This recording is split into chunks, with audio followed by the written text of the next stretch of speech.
We are the oldest girls' school in Singapore. We walk with the chin up and we never give up. We have a very noble heritage, and I do feel very privileged to be a part of it. Being other-centered was always part of our DNA in a sense. And the students just wanted to do things for other people.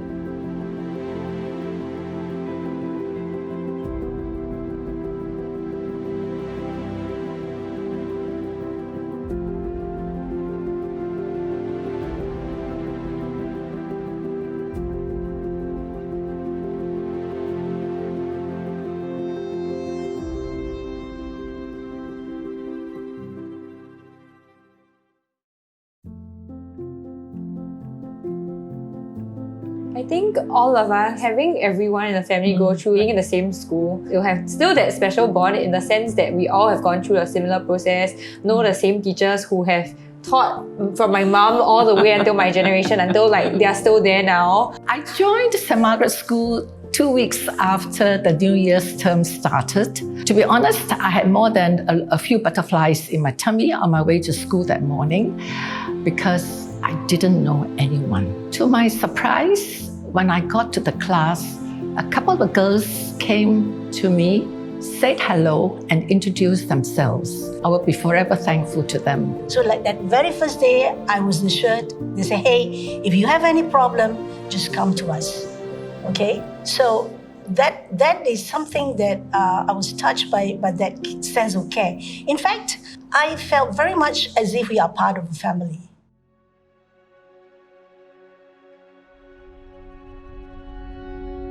As St. Margaret's girls, we always have that camaraderie and friendship among each other that goes beyond just being classmates. So you can be away from each other for many months and years, but the moment you come back together, that shared experience of having been in school together, you don't even realize that you haven't been together for so many years.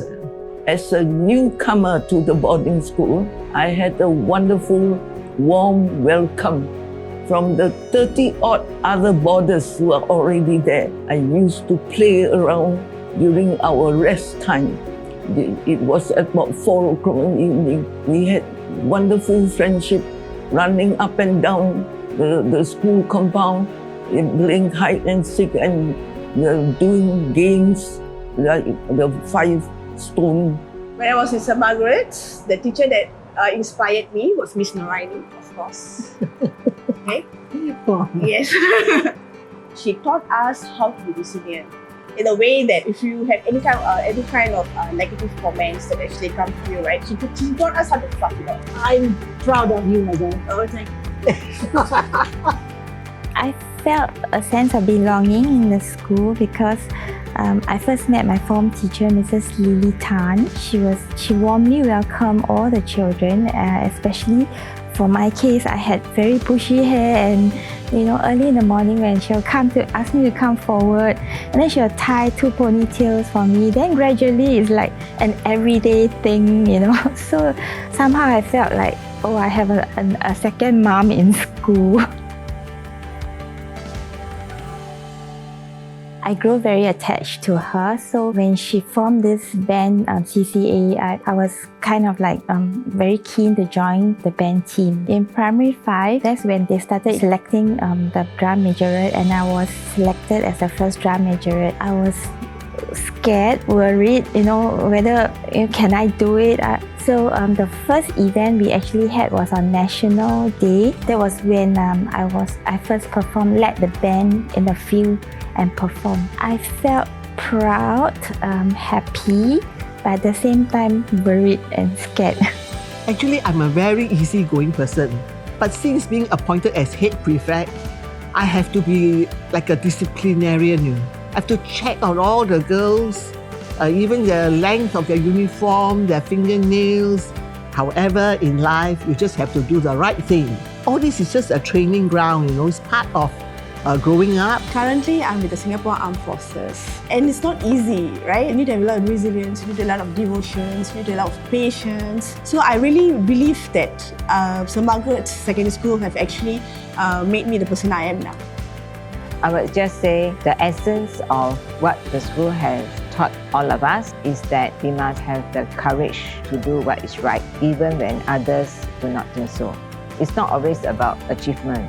We should move from success to significance. So success is not always about what we have, but also who we are.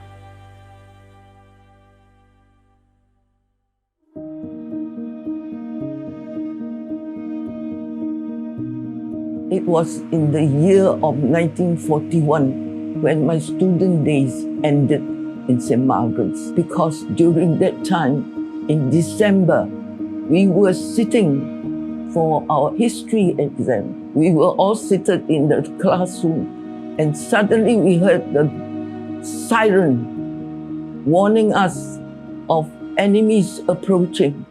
We were afraid. We rushed into the next room and we hid under the table or sat against the wall and waited for the all clear sound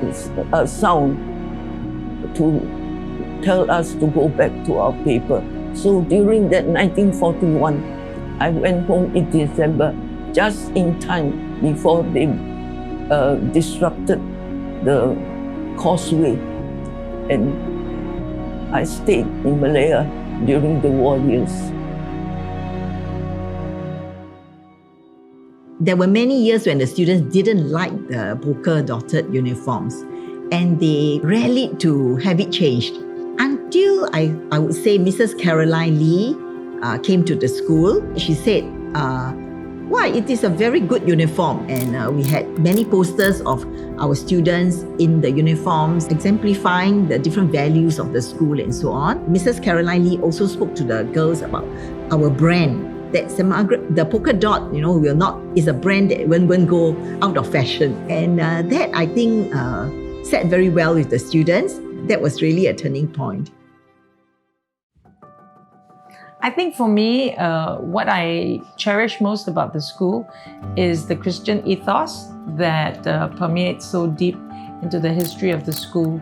And I definitely wanted the same thing for my children. Growing up in a Christian background definitely helped me to strengthen my faith and also see what it looks like lived out on a day-to-day basis, be it in how we study, how we are intentional, being resilient even though when it's very difficult, it's still upholding integrity. And I think it's incorporating the little things, even now having graduated, when I greet my teachers, sometimes I still say thank you and God bless you, accidentally, yeah. The values of love and care were invariably imbued into the school system, and these values have been carried on through the years by all the leaders of the school, and it's 181 years. The girls were telling us how they try to help their classmates, their schoolmates, when they are in trouble, when they have difficulties, or when they are stressed up or anxious. The values embedded in